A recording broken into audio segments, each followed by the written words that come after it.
김학근 변호사는 연장 불허는 법원의 올바른 결정이라면서 공수처가 적법한 절차를 무시하고 내란몰이를 자행했고 법적인 근거가 없는 공조본을 만들어서 불법 행위를 자행하고 있다. 이렇게 밝혔는데요.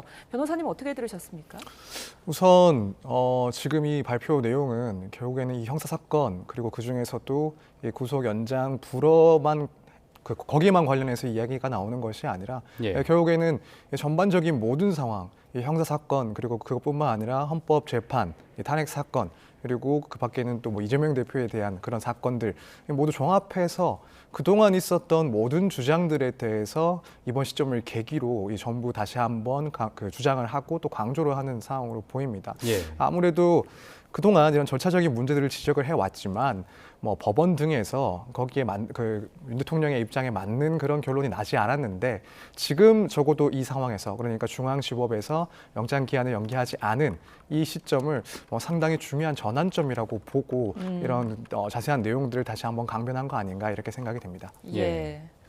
뭐 방금 서부지법에 대한 이야기, 뭐 헌법재판소에 대한 이야기, 다양한 이야기가 나왔는데 결국에는 뭐 평소에 주장했던 내용의 연장이었군요. 그렇죠. 지금 내용들을 뭐 간략하게 설명을 해보자면 일단 공수처에 수사권이 없다. 그리고 영장 청구도 이제 불법이었다.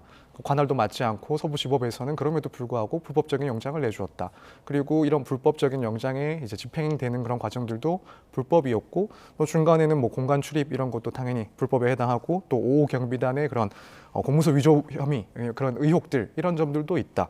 그리고 뭐 나아가서는 헌법재판소 같은 경우에는 이제 변론 기일을 일괄적으로 지정해서 대통령의 방어권을 침해를 했다. 뭐 기타 이제 뭐 야당 측에서의 그런 계엄이 필요한 상황을 만들어낸 그런 책임 등이 있다. 이런 내용들을 다 언급을 하면서 결국 전반적인 문제들을 다시 한번 다 언급을 한 것으로 보입니다. 자, 그러면서 오늘 공조본에 대해서 법적인 근거가 없는 기구다라고 했는데 법적으로 어떻습니까?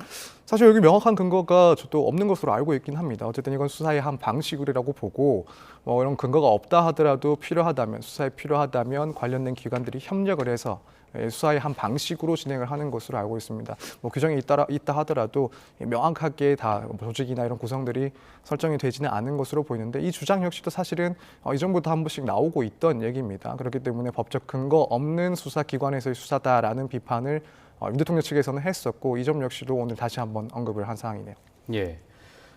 또 적법 절차를 무시하고 대통령 내란몰이로 나선 것이 오히려 내란이다. 뭐 대통령 내란에 대한 수사권은 경찰에게만 있다. 또 서부지법이 이 내란 행위에 동조했다 이렇게도 얘기했는데 이게 서부지법 영장 발부에 대한 이야기를 언급한 거겠죠?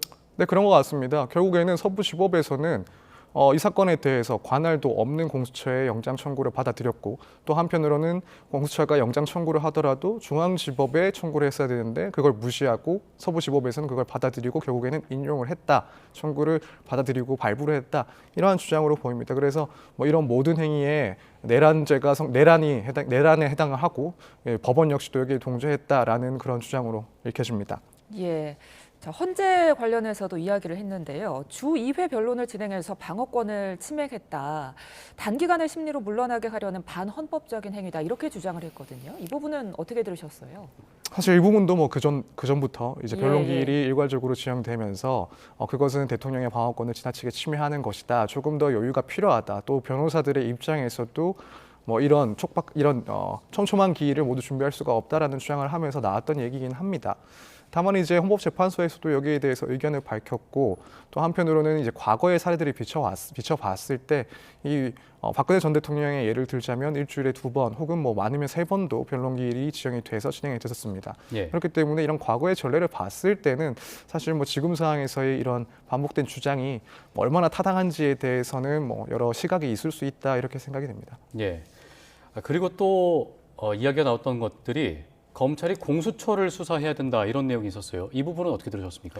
사실 이제 공수처를 수사해야 된다라는 게 어떤 혐의로 수사를 해야 된다는지는 저도 명확하게 지금 듣지는 못했는데 결국에는 이제 공수처가 수사권이 없음에도 불구하고 체포영장을 집행을 해서 대통령을 결국에는 체포하지 않았습니까? 그리고 구속도 시켰고 뭐 그렇다면 이렇게 불법적으로 체포를 집행을 했다 혹은 불법적으로 대통령을 감금했다 이런 혐의에 대해서 수사를 해야 된다라는 내용이 포함되어 있을 수 있고 또 한편으로는 이제 공수처에 대해서 제기됐던 했던 의혹.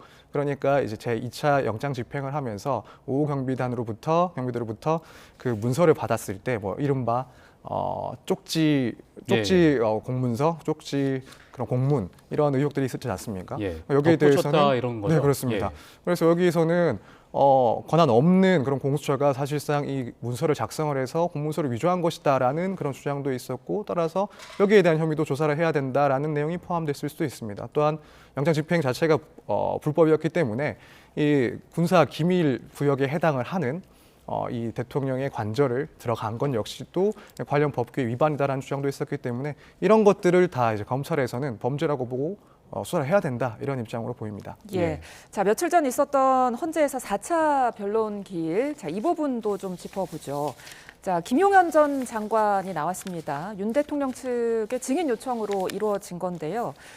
자, 김 전 장관이 어떻게 보면은 윤석열 대통령은 자신한테 좀 유리한 증인이라고 판단을 한 것 같아요. 그런 만큼 좀 옹호하는 발언도 많이 나온 것 같습니다. 네, 그렇습니다. 일단 윤 대통령 측에서 신청을 했다는 것은 당연히 피청구인인 윤 대통령 측에 유리한 증언이 있을 거라고 예상을 하고 신청을 한 거고, 예. 실제로도 그렇게 됐습니다. 상당히 윤 대통령의 주장과 일치하는 주장들을 쭉 해왔고, 그리고 옹호하는 발언, 뭐 대표적으로는 이미 계엄 이전부터 대통령이 그런 야당의 횡포로 인해서 상당히 힘들어하고 있었고, 뭐 각종 법안이 통과되지 못하면서 사실 상당히 힘들어하고 있었다, 이런 부분을 언급하기도 했고, 또 한편으로는 뭐 문제됐던 그 최상목 대행에게 전해졌다는 그런 쪽지, 그것도 자신이 직접 작성을 한 거고, 포고령도 자신이 작성을 했는데 이제 대통령은 여기에 대해서 뭐 다른 경우와 다르게 상당히 꼼꼼하게 보지는 않은 것 같다, 이런 식으로 대통령의 입장을 상당히 옹호하는 그런 진술들이 주로 이루어졌습니다. 예. 뭐 계엄에 대해서 대통령 측의 인식이 포함된 발언이 나왔었는데 잠시 듣고 오겠습니다. 어떤 반민주적이고 부당한 일을 지시한다고 할 때 그거를 따르지 않을 것이라는 것은 저희들도 다 알고 있고, 실패한 계엄이 아니라 좀 얘기한다면은 저도 빨리 끝날 거라고는 생각했지만 예상보다 좀 더 빨리 끝났다. 국민들은 이 사건 비상계엄을 계명령이라고 이해하고 있는데, 반국가 세력은 대통령이 비상계엄 선포를 내란죄라고 몰아서 국방 책임자들을 구속한 데 이어서 대통령까지 구속한 것입니다. 예, 뭐 이 내용을 보면은 계엄이라는 엄중한 사안에 대한 좀 인식 차이가 드러나는 것 같은데요. 계엄령이 뭐 계몽령이라고 하는 이 발언에 대해서는 뭐 엄중함을 좀 줄이려는 의도가 있다고 보십니까? 네, 그런 것 같습니다. 일단 계엄 선포에 대한 그런 무게감이나 혹은 엄중함을 줄이고, 실제로는 뭐 포고령대로의 계엄을 실행한다기보다는 국민에게 알리고 또 국민에 대해서 이 상황을 깨우치기 위해서였다는 주장으로 보입니다. 결국에는 이 계엄 사태가 결국에 뭐 중대한 그런 상황이 아니었다라는 점을 강조하기 위해서 쓴 표현이라고 일단 보여집니다. 예.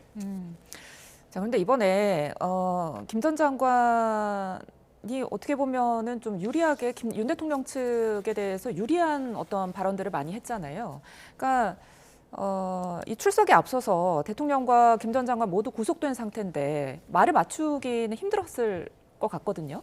변호인단들 간에 어떤 공감대가 좀 있었을까요? 어떻게 봐야 될까요? 그럴 가능성도 배제할 수 없다라고 보입니다. 일단 윤 대통령이나 김 전 장관 같은 경우에는 변호인 외에는 접견이나 혹은 그런 서신 같은 것들이 수발신이 금지가 되어 있습니다. 하지만 변호인에 대해서는 뭐 제한을 할 수가 없기 때문에 결국 지금까지의 상황을 봤을 때 윤 대통령 그리고 김 전 장관은 사실상 동일한 주장, 일치하는 주장들을 해왔고, 그래서 이 탄핵 심판에 있어서도 이 변호인들끼리 미리 계략적으로라도 예정되어 있는 그런 질문과 혹은 답변에 대해서 어느 정도 그런 정보를 교환하지 않았나, 그런 가능성도 충분히 있다라고 보여집니다. 예. 이 절차상에 유도신문 비슷하게 가능한 절차가 있는 겁니까? 사실 원칙적으로 이제 주신문을 할 때는 유도신문이 금지되기는 합니다. 그런데 실무적으로 봤을 때는 뭐 우리가 봤을 때 어느 정도 유도하는 것 아닌가라는 의심이 들더라도 이 변호사들이나 대리인들마다 각자 좀 방식이 다르기 때문에 예. 이런 점에 대해서 지적받거나 혹은 문제 제기가 되는 경우가 많지는 않습니다. 물론 이제 보다 뭐 재판관 입장에서 보다 그 진술을 음미하기 위해서는 유도신문에 가까운 그런 질문보다는 뭐 예를 들어 질문은 조금 짧고 보다 자유롭게 증인이 진술할 수 있는 방식으로 구성하는 것이 더 낫고, 만약 반대로 뭐 대부분의 상황을 상세하게 설명을 하면서 예 아니로만 대답을 하는 식의 그런 증인 신문 방식은 아무래도 이제 재판관 입장에서는 음미하는데 좀 부족함이 있습니다. 그래서 이런 유도 방식을 일단 유도 방식이다라는 그런 지적은 없었지만, 적어도 이제 신빙성을 판단하는 측면에서는 이런 진술 방식 그리고 질문 방식이 상당히 고려되지 않을까 이렇게 생각이 됩니다. 예. 예. 자, 그런가 하면 윤 대통령과 김 전 장관이 의원이 아니라 요원을 끌어내라고 했던 거다, 이렇게 주장해서 논란이 좀 있었는데요. 이 관련해서 군 장성들의 증언들이 이미 있었잖아요. 그렇다면 이 진술의 신빙성을 이제 어떻게 좀 판단할까요? 일단 이 주장 자체로 또 한번 신빙성을 먼저 판단해 볼 가능성이 있습니다. 예.